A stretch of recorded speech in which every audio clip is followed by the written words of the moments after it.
Gonna charge this. Yeah, yo. Right? So the people who paid the debt, we give you honors, we appreciate, you know what I mean? You putting your life on the line and all that. You know what I mean? We're glad that you got back here safe. We hope that whatever you learn, you're imparting it to those who need it, because you definitely have some information if you were working with some U.S. Inquisition, go around the world, pillage everybody's stuff branch of, you know, quote unquote military. So there's not no shots at those people or whatever like that, veterans or whatever, you know. But by now, just like all the veterans are back in Kaepernick, because they know that it's not a republic going on right now. We're supposed to be defending a republic. We're not supposed to be defending some democracy. This is the veterans now standing up. Why? Because oath of office. And they know that these people are trampling all over the Constitution. They know it. Right? They know it. So it's a call to those who maybe might be thinking about it, you know what I mean? Thinking that, you know, that's the way to go or whatever like that. Just want to put it on the record so you know how, quote unquote, you going into the military, right? How that is really, you know, for your destruction, not defense of your quote unquote country and all that stuff. Because what you thought was a country is a private corporation. The draft as military service. Few efforts of human behavior modification are more remarkable or more effective than that of the socio-military institution known as the draft. And this is King Alfred Plan. All right. A primary purpose of a draft or other such institution is to instill by intimidation in the young males of a society the uncritical conviction that the government is omnipotent. He is soon taught that a prayer is slow to reverse what a bullet can do in an instant. Thus, a man trained in a religious environment for 18 years of his life can, by this instrument of the government, be broken down, be purged of his fantasies and delusions in a matter of mere months. Once that conviction is instilled, all else becomes easy to instill. Even more interesting is the process by which a man's parents, who purportedly love him, can be induced to send him off to war to his death. Although the scope of this work will not allow this matter to be expanded in full detail, nevertheless, a course overview will be possible and can serve to reveal those factors which must be included in some numerical form in a computer analysis of social and war systems. We begin with a tentative definition of the draft. The draft, selective service, etc., is an institution of compulsive, collective sacrifice and slavery, devised by the middle-aged and the elderly for the purpose of pressing the young into doing the public dirty work. It further serves to make the youth as guilty as the elders, thus making criticism of the elders by the youth less likely. It is marketed and sold to the public under the label of patriotic national service. Right? So it's clear that it is a fraud.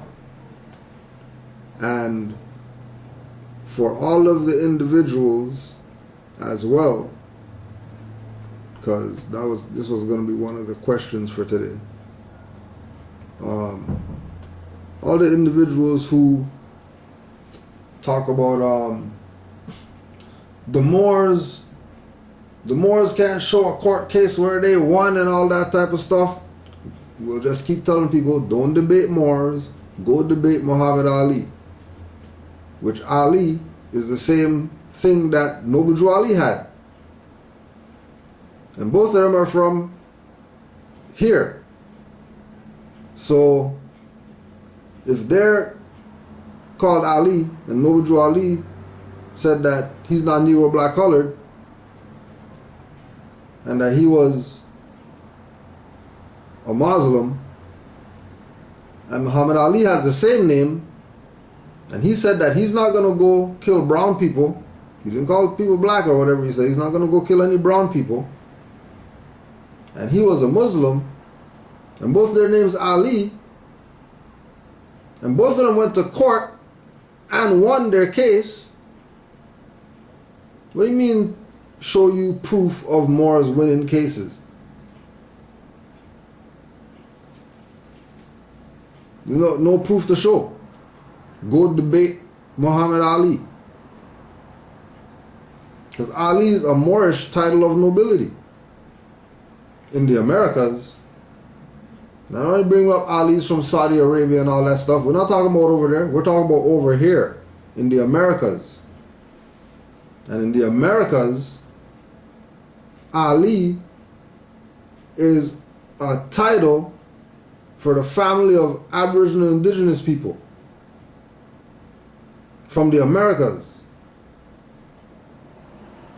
So Muhammad Ali is the example of a Moor going to court and winning his case. Don't debate Moors. Go debate Muhammad Ali. He's the one that went and won.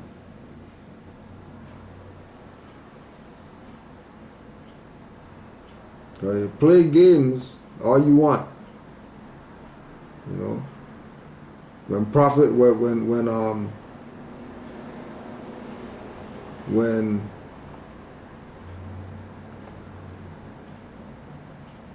Khalid was alive, you guys didn't even call him frickin' prophet. Now that he's dead, now you're calling him, now he's Prophet Khalid Muhammad? Get the hell out of here with your black BS. He said that he's a Moor. Doesn't matter what else he said. The fact is that he said that he's a Moor after all those years of saying that he's black, he's black, he's black, he's black, he's black, he's black, he's black, he's black. No different than Farrakhan. After all these years, now he put Noble Drew Ali's picture up. Now they're talking about Noble Drew Ali. But why all of a sudden? They did it now, they could have did it back then. There was Moors back then. Could anyone saying that there? So pushing the program then. What did they try to push program now for? Placation? Or are they really sincere? Well, you know, we'll say it like this. Those who spoke up for national principles ended up dead. So they were probably sincere. Or they would still be around, like some people who talk national stuff, but then they say people are black. And then they talk constitutional rights stuff, and then they say people are 14th Amendment citizens. And then they say all this and muddying the waters. People don't even know what the hell's going on. And then when Moors come now and present the facts to them, they're challenging Moors. Don't challenge Moors, challenge the facts. Why are you looking at Moors? But Cujo said, no, Cujo said something that's relative to research and studying. It appears that when you speak with Moors, you're speaking to, you know, that individual. No, you're speaking to all the information that that individual has acquired up until the time that you have a conversation with them. And if they're Moors, then everything they say is a reference point that you can go check, and guaranteed it's going to lead you back to something else. which is supposed to raise you. But no, they don't want to go with that. They're going to put that over there and then come back with some other stupid stuff to challenge. Right? Islam Moor, this is your brother, Allah born perfection. I'm still doing my due diligence and coming upon some more facts and experiences regarding Moorish science. I have an experience to share with you and all Moors who may hear this today. While in the workplace, you put this one already? We'll put it out there again. While in the workplace, I noticed that there was a sister who had been working there before me, whose phenotype was like unto our brothers and sisters in the Maghreb. I thought to myself, she looks like she's from Nigeria, but she sounds like she's from over here. I didn't press the issue, preferring for the opportunity to discuss her nationality to come more naturally during conversation. Weeks passed and finally the opportunity presented itself. She was talking with our indigenous brothers about cooking and revealing that she's from Africa, so she has to know how to cook, seafood being her specialty. I asked her, what part of Africa are you from? She replied, Nigeria. I reacted excitedly saying, I knew it. She asked, how did you know? And I replied, I can tell by your facial features. She gave me a look of surprise that I could do that, but no one else seemed to pick up on that because she was born here, which she revealed. The conversation carried into education, and long story short, a quote-unquote Negro black colored-minded sister insisted that she was African American and proud to be, after I pointed out how educated and determined Nigerians were.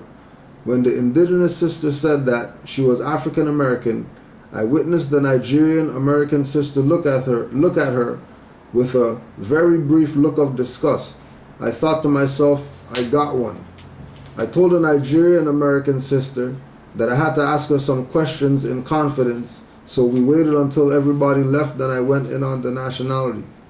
I told her that I was not like the rest of my people, so that she kept it real with me. I said, keep it a buck, keep it 100. Are there any oral traditions, information, or formal education or teachings that profess that the people who look like me over here come from over there, where you're from? She replied, no. I said, none at all? She replied, no, you guys are from here. I said, thank you. She asked, why was I so excited?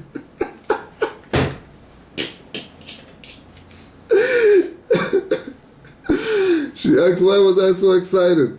I told her that it felt good to hear someone from the continent corroborate what I've been telling my people recently about their nationality. So I asked her if her people saw us as the same people. And she said, we actually see you guys as a totally different people.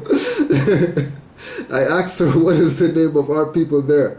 And she said, it's something like Nakata, which means black person. So I had to ask, does it mean literally black? She replied, no. It means lazy, ignorant, backwards person. Let's do that one again. So I asked her if her people saw us as the same people, and she said, we actually see you guys as totally different people. I asked her, what is the name of our people over there? And she said, it's something like Nakata, which means black person. So I had to ask, does it mean literally black? She replied, no, it means lazy, ignorant, backwards person. I thought to myself, that's basically nigger. I asked, what's the deal with the whole African thing? Do you guys understand we don't like the whole black thing? Oh, hold on. What's the deal with the whole African thing? Do you call yourselves that over there? She said, no. We just say that over here because that's what you guys understand. And we don't like the whole black thing, and we don't want to be associated with anything black. I finished her sentence by saying, because you're not. She said, right. Then I said, because you're dealing with nationality. She said, right. I just wanted to put that out there for all Moors, conscious and unconscious. That's my experience with the everyone knows who we are except us aspect of the movement. I asked the sister if I could interview her and video record her spoken